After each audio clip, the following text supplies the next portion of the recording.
2009 was also a bad year for politics and a bad year for what I call the fundamentalist atheist divide. Basically, my theory that the more press, the more hypocrisy that comes out from the right, from the fundamentalists, the more gives credence to some of atheists' accusations of Christianity being a religion just about control, of money, and of greed, and of selfishness. And you could see this in the healthcare debate, in the town halls. It didn't seem to me that you had, I mean, there were some Republicans trying to put their proposals out, like some tort reform, and more competition across state lines in different insurance companies.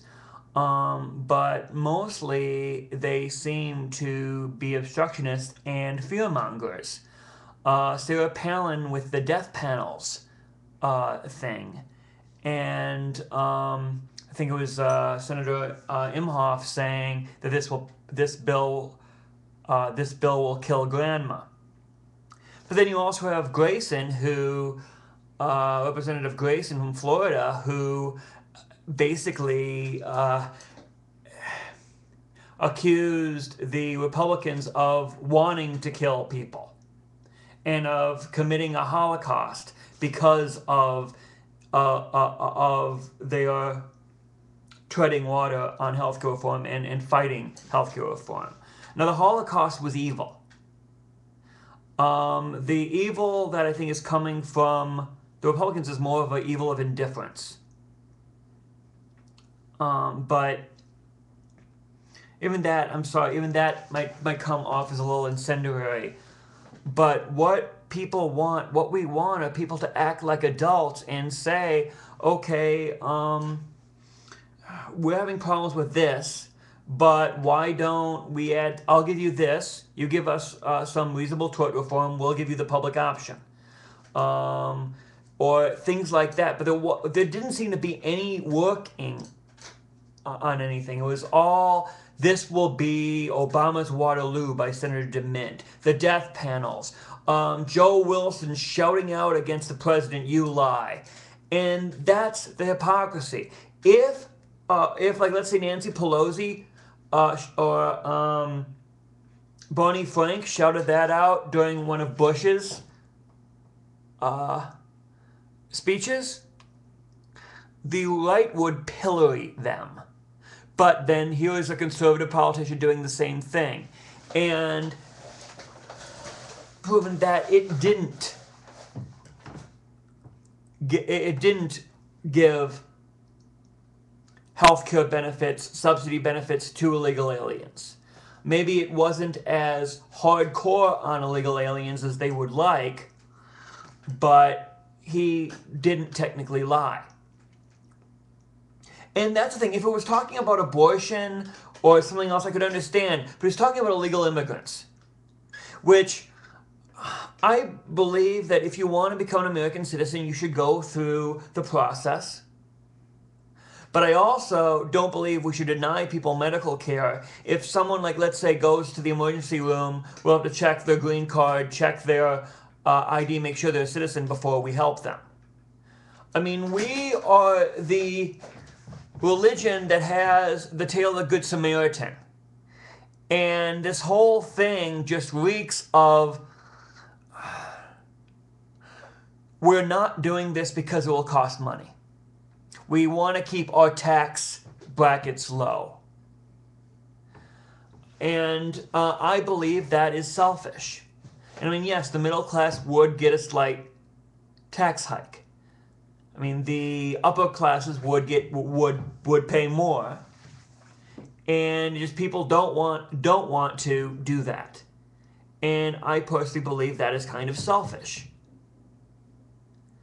And just this whole fighting is just not doing the country any good.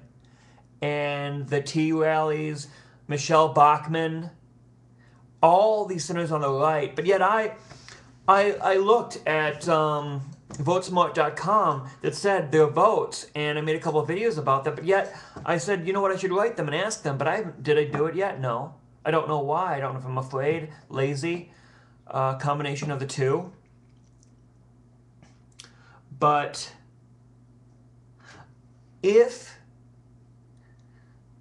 we would work together, if the Republicans and Democrats would work together to get a decent health care plan, and I mean, I still believe the one that was passed by the Senate has a lot of problems, and I mean, basically say, why are you doing this? Because it's the Christian thing to do. I mean, making sure that people don't die because of inadequate health insurance or they can't afford health insurance. It's a Christian thing to do. And the thing is, if Christians acted in accordance with the parables, with the teachings of Christ, the atheists wouldn't have this huge weapon in their arsenal. I mean, sometimes Christians are the worst advocates for Christ by their actions. And we also had a blow in May when Scott Roeder killed Dr. Tiller in a church service.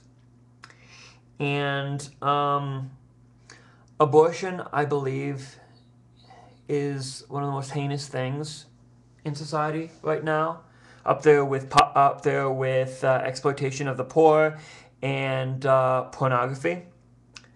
But I also know there are some gray issues as well. I mean, rape and incest. What if there's a complication that it's more likely that the mother might die, or the baby might die, or the baby might be born but only live for like a short few agonizing, painful days.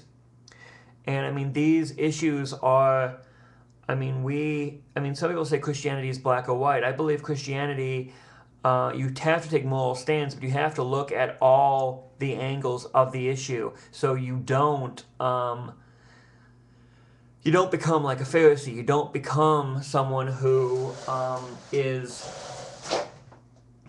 could be led astray and become a zealot, like Scott Roeder. There's also Reverend Steven Anderson, who got in the news for praying for Obama's death. And, I mean, this was a bad year, folks. This was a bad year for bipartisanship. It was a bad year for right-wing, saying right-wing Christianity, butchering the word, in my opinion. And hopefully 2010 will be a little bit better. But Steven Anderson praying for Obama's death. He's also a prosperity gospel preacher, King James only advocate. And I'm pretty sure he's a pre-trib rapture guy too. And I could be mistaken on that, but I believe the pre-trib rapture and the prosperity gospel are, I hate to use doctrines of demons because that's what the right does, but any doctrine that makes you think more about yourself than your fellow man, any doctrine that basically we don't have to worry about what we're doing to the planet, we don't have to worry about leading us down a path of nuclear Armageddon because when it happens, we won't be here, is a selfish. And I don't know if there is a pre-trib rapture. There's biblical evidence, slight evidence for it, a lot of evidence against it. I do believe that there will be a rapture. Jesus talks about it in Matthew and Luke. But if there is a pre-trib rapture, which I don't know why it would come and then come again, very few people will make it. I know I wouldn't make the cut. Steven Anderson wouldn't make the cut. I don't believe Scott Roeder would make the cut. Pat Robertson, Jerry Falwell has passed away. I can't look into people's hearts, whether they're good followers or not, but you can look at their fruits. And I think anybody with fruits questioning would not be raptured away if there is a rapture. but I will do another one tomorrow.